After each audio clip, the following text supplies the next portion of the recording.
Hi everyone, welcome back to Nick and Nat's Nature Chat. Hope everyone had a wonderful holiday. Now we need to do some maintenance on some enclosures. So today we're going to be doing some maintenance on Kevin the Alien's enclosure. Right, so Kevin the Alien is a African tailless whip scorpion. I've had him for probably almost a year now, and ever since we moved, we've had some hard water, so now we have some issues with the hard water buildup. But also, he was on a stand. We originally had Madagascar hissing cockroaches in here until the population got a little out of control. So we moved Kevin into here, and there's a bunch of rocks in the bottom to help elevate the dirt, but it's really heavy now, and I want to be able to put it on top of a different enclosure instead of just the stand that he was originally on, because we don't have room now. So first we need to get Kevin out of here, then we can deconstruct the cage. So as you can see, you can't really see into the enclosure. The hard water is kind of an issue, so I'd really like to give it a good clean, but let's wake Mr. Kevin up. Oh, this might be a little easier than I thought it would be. So here's Kevin. It's short for Kevin the Alien, if anyone gets that reference, amazing. But it's also named after my favorite professor that was my mentor for research when I was doing my bachelor's degree. Nick's kindly moving him for me because I get a little spooked when he teleports. Ooh, he moves like a crab. Oh, he's on my hand. Look how pretty. Hi, beautiful boy. Thanks, Nick. We got him safe and secure in the tub.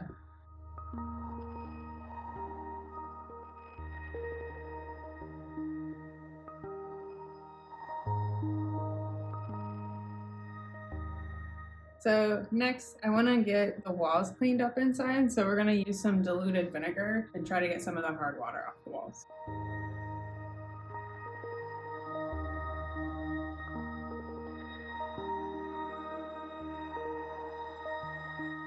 I can see you again.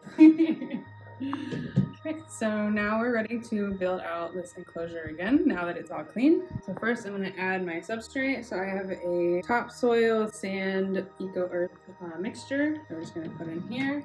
But we're not going to put rocks underneath of it because I don't want it to be very heavy again. And I'm not going to make it as deep as last time because I'm going to make the branches go higher. So I like my enclosures to look as naturalistic as possible, so we're going to put in some leaf litter. So we'll give him his plants back that he had. Pothos isn't doing so good, so maybe I'll go get a new start from Naga's enclosure.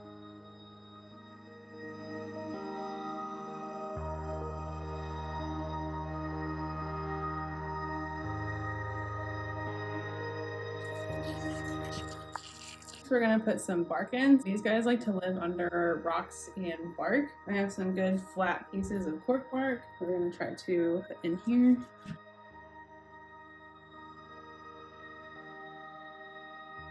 And we'll put his old piece of bark in here.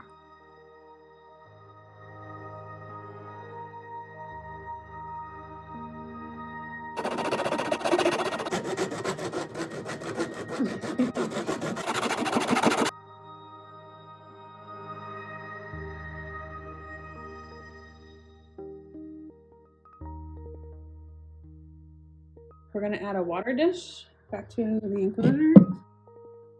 Said I wasn't gonna put rocks back in, but I think I'm gonna give them a couple just for decoration. Kind of like this flat one. It's very Harry Potter skipping stone-esque, if you know what I mean. Yeah. So I want to add some more leaf litter because we're going to make this a fully bioactive setup. So I want to have some hiding spots for the isopods. I really love these seed pods because the isopods can hide inside of them. So we're going to just put this in here with the isopods. We're also going to add some springtails for my springtail culture. I'm going to give them a little water.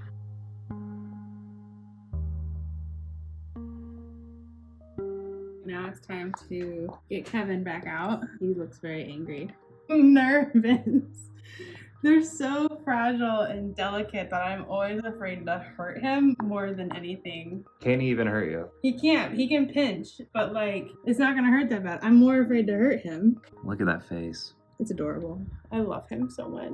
They teleport, so that's always fun. They also play dead. Oh my gosh. I always forget how light they are. Here we go, buddy. Let's see if I can talk about these guys while I hold him. So these guys can be found throughout the world, really. You can find them in Africa. This one is an African species. You can find them in Asia, South America, and you can even find them in Florida. Can we go herping in Florida and go find them? They're not this big though, right? No, they only get about 4 inches with their legs, so they're much smaller than the species. This one isn't even full grown. The African species, I think, get the size of a dinner plate. So what's interesting about them is they walk sideways like a crab, and like I mentioned earlier, they have this mechanism called teleportation. They don't actually teleport, but they just move very, very quickly in short bursts, so it looks like they teleport. So these guys are often found under barks or in caves, and they have very poor eyesight. So they have these really long feelers that are longer than their body, and those are to help them sense vibrations and movement so they can capture prey and see where they're going, or feel where they're going, I should say. So look how freaky the modified pedipalps are. They're like hooks, like crab claws basically, and they use those to capture prey, and I've actually seen him use the very end finger claws to just grab things. So like we said earlier, they do like to play dead. When we first got him, he played dead and we thought he was actually dead until he kept gripping onto things while playing dead. So they're kind of like possums. They play dead and they also carry their babies. So when the females, they will carry their egg sac until they hatch, and then they will carry the babies on their back until they have their first molt. They're like a possum, only an insect. So another fun fact about the tailless whip scorpion is that it has been seen eating a Antillean crested hummingbird. Now, whether or not it actually caught and killed the hummingbird, we don't know. I would imagine with how delicate and small these guys are, that it probably found one dead, but it can show that they will eat non-invertebrates.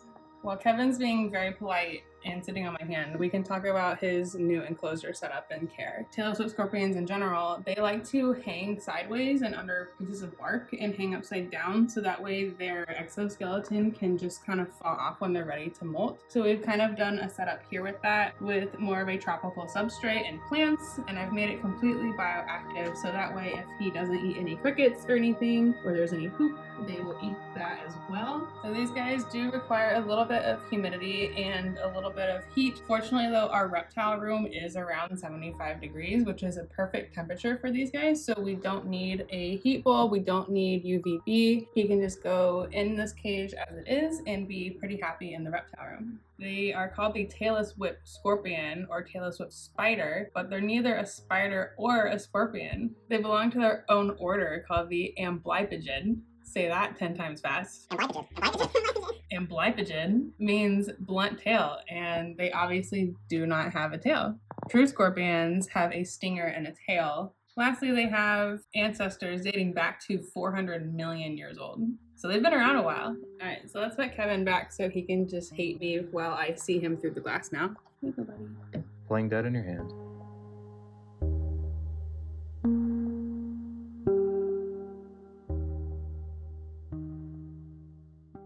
You seem a lot better now.